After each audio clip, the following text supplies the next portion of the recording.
नामा आपण जाहीर केलाय तेव्हा आम्ही जे त्यात बघितलं सगळे राज्य सरकारचे कामं दाखवले महापालिकेच्या नांदेडचा विकास म्हणजे केवळ नांदेड नगरपालिका पुरती नाही आहे.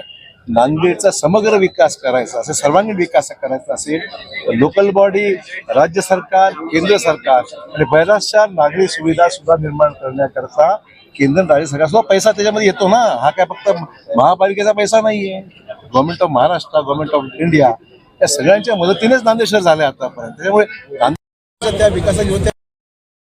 पण शहराचा विकास करताना लोकांना मुख्य रस्त्याची, ट्रॅफिकची समस्या आहे, पार्किंगची समस्या आहे, त्याच्यामध्ये केवळ एकेका ओळीचा उल्लेख. अजून काय केलं पाहिजे? ट्रॅफिक आहे म्हणजे आहे, करायचं आपल्याला.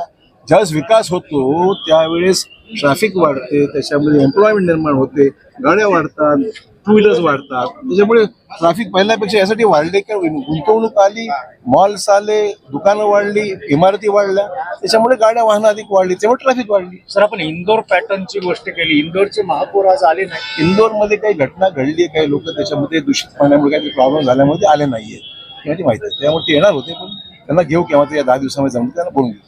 नांदेड शहरामध्ये सीसीटीव्हीचा गेल्या अनेक वर्षाचा प्रश्न आहे आणि त्याच्यामुळे गुन्हेगारीवर सुद्धा नियंत्रण येऊ शकतं. हा सीसीटीव्ही नांदेडमध्ये मी सुरुवातीला नांदेडमध्ये काही प्रमाणामध्ये आणले, ते कार्यरत होते. मधल्या काळामध्ये बाकीचे क्षेत्र राहून गेलेलं आहे, पैशाची कमी पडली म्हणून ते राहून गेलेलं आहे. आम्ही त्याला प्राधान्य देऊ. नांदेड शहराची सुरक्षेकरता ज्या ज्या गोष्टीची आवश्यकता आहे, पोलीस बंदोबस्त अधिक वाढवायचा असेल, एन्फोर्समेंट अधिक करायचं असेल, सीसीटीव्ही लावायचे असतील ज्या ज्या ठिकाणी, ते आम्ही पूर्ण करू. तो आमचा त्यातला एक फोकसचा मुद्दा आहे. साहेब, उमेदवारी 70 जणांनी उमेदवारी अर्ज दाखल केलेला आहे, पण बरेचसे निष्ठावंतांनी जे आहे ते आपलं नाराजी बोलून दाखवली. काही नाहीये. त्याच्यामुळे आमची यादी तुम्ही जर बारकाईने अभ्यास केलाच नाही, तुम्ही अडचण तीच आहे, तर अभ्यास करा.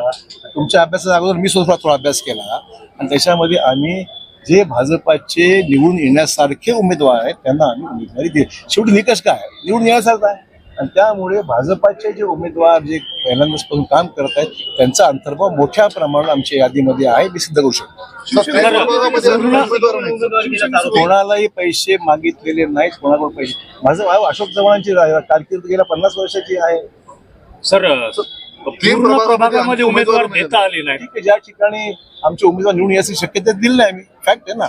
ज्या ठिकाणी आम्हाला वाटते की आमचे उमेदवार येणार नाही त्या ठिकाणी उमेदवार दिलं नाही, खरी गोष्ट आहे. शिवसेनेसोबत कसा युती? आम्ही सांगितलं ना, आम्ही 8 ते 10 जागा त्यांना देऊ केल्या होत्या. त्यांची जागा 25-30 जागा शक्यच होत्या.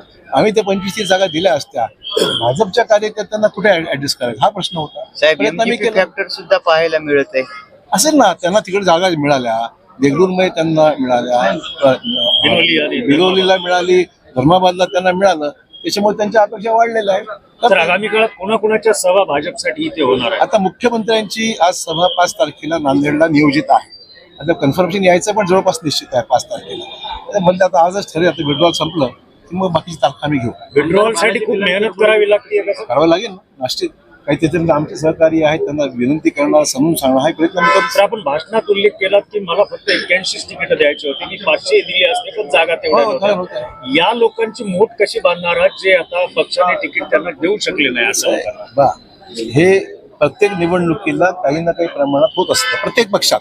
ज्यांच्याकडे उमेदवारच नाही त्यांना प्रश्न नव्हता, त्याला माणसीच माणसं घ्यायची होती. त्यामुळे ज्या पक्षामध्ये खूप मागणी आहे, त्याचा अर्थच असा आहे की राज्यामध्ये नगरपालिकेच्या निवडणुकीचे निकाल जे लागलेले आहेत ते भाजपला अनुकूल आहेत. देशामध्ये ज्या विविध राज्याचे निकाल लागले ते भाजपला अनुकूल आहेत. आणि त्यामुळे मागण्यांची संख्या लोकांना दिसतं की आता भाजपच येणार आहे आणि मागण्याची संख्या त्याच्यामुळे प्रचंड प्रमाणात. महापालिकेत तुमची लढाई आहे कोणत्या पक्षासोबत? आमची लढाई जे आमच्या विरोधात ते सगळी लढाई आमची. नगरीमध्ये जे आमच्या विरोधात आहे त्याची लढाई आमची. प्रताप पाटलांचं किती मोठं आव्हान वाटतं राष्ट्रवादीचं आपल्याला?